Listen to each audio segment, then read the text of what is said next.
নমস্কার বন্ধুরা, আমি রিয়া। আমি চলে এসেছি রিয়া স্টোরি চ্যানেলে আরো একটি নতুন ভিডিও নিয়ে। আজকে বৃহস্পতিবার, এখন বাজে দুপুর ওই 12টা কি 12:30 মতন। আমি আর দিদুন রেডি হয়ে বেরিয়ে পড়েছি। আজকে একটা পৌষ কালী পুজো নিমন্ত্রণও আছে, সেখানেই যাব। আর এই তো রোডের কাছে চলে এসেছি। এসে কিছুক্ষণ দাঁড়ানোর পর তারপরে বাস পেলাম, তো বাসে উঠেও গেলাম। আর এখন যেহেতু শীতকাল, তাই শুধু সবুজ প্রাকৃতিক দৃশ্য না, সবুজ সাথে হলুদও, কারণ এখন চারদিকে সর্ষে গাছ সাথে সর্ষে ফুলে ভর্তি হয়ে আছে। বাসে করে আসার সময় জানলা থেকে দেখি চারদিকে পুরো সর্ষে ফুলে হলুদ হয়ে আছে। রোজকার মতন হলুদ সাথে সবুজ প্রাকৃতিক দৃশ্য দেখতে দেখতে পৌঁছে গেলাম কৃষ্ণনগরে। আর দেখো, ক্রিসমাসের এখনো সবকিছু সাজানো আছে।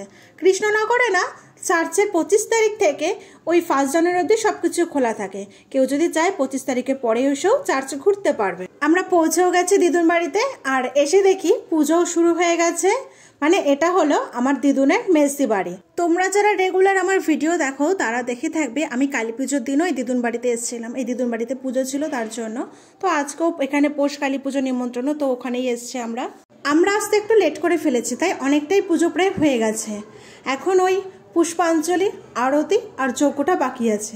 মানে বলতে গেলে পুজোর তো মেন এই তিনটেই, কিন্তু আগেও তো একটু পুজো থাকে, সেটা হয়ে গেছে। তো এই তো ঠাকুর, আমার সাথে সাথে তোমরা একটু প্রতিমা দর্শন করে নাও। তো আমি একটু পুজো দেখি, আর আমার সাথে সাথে তোমরা একটু পুজো দেখো।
শুচি নমো শুচি নমো শুচি নমো শুচি কালিকে পাপহারিণী ধর্ম কাম পদে দেবী বিষ্ণু ভক্তি প্রদায়িনী মহিষগ্নি মহামায়ে চামুণ্ডে মুন্ডমালিনী আয়ুর আরোগ্য বিজয় দেবী নমস্তুতে এসো সচন্দন বিল্লপত্র পুষ্পাঞ্জলি নমো শ্রী শ্রী মহাকাল ভৈরব সহিত শ্রীমৎ দক্ষিণা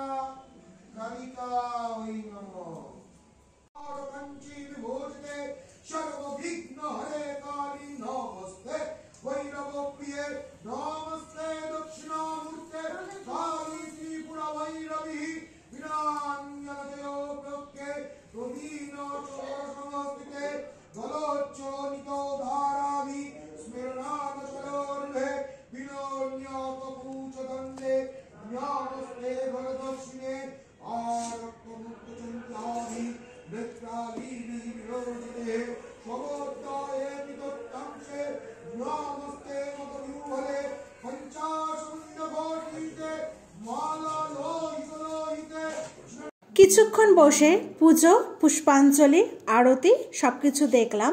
আর এই বাচ্চারা দেখো কি কিউট না। আমি যখনই ভিডিও করছি তখনই আমার দিকে এরকমভাবে ট্যাপ ট্যাপ করে তাকিয়ে আছে।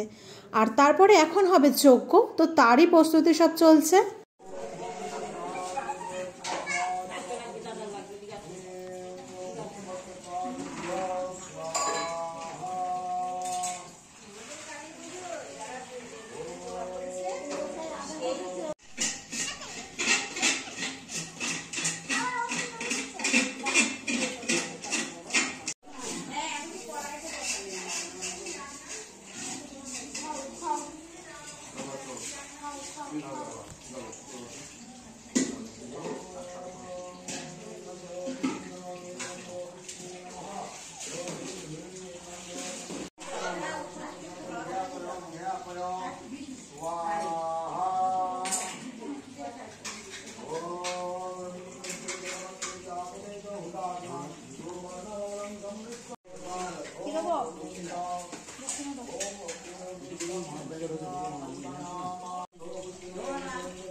কিছুক্ষণ বসে যজ্ঞ দেখে পুজো দেখা সম্পূর্ণ করলাম। তারপর একটু ভোগের প্রসাদ খেয়ে বাড়ির দিকে রওনা দিলাম। তো গাইস, আজকের ভিডিওটা এই পর্যন্তই। যদি তোমাদের ভালো লাগে লাইক কমেন্ট শেয়ার করে দিও, আর আমার চ্যানেল নতুন থাকলে চ্যানেলটাকে সাবস্ক্রাইব করে দিও।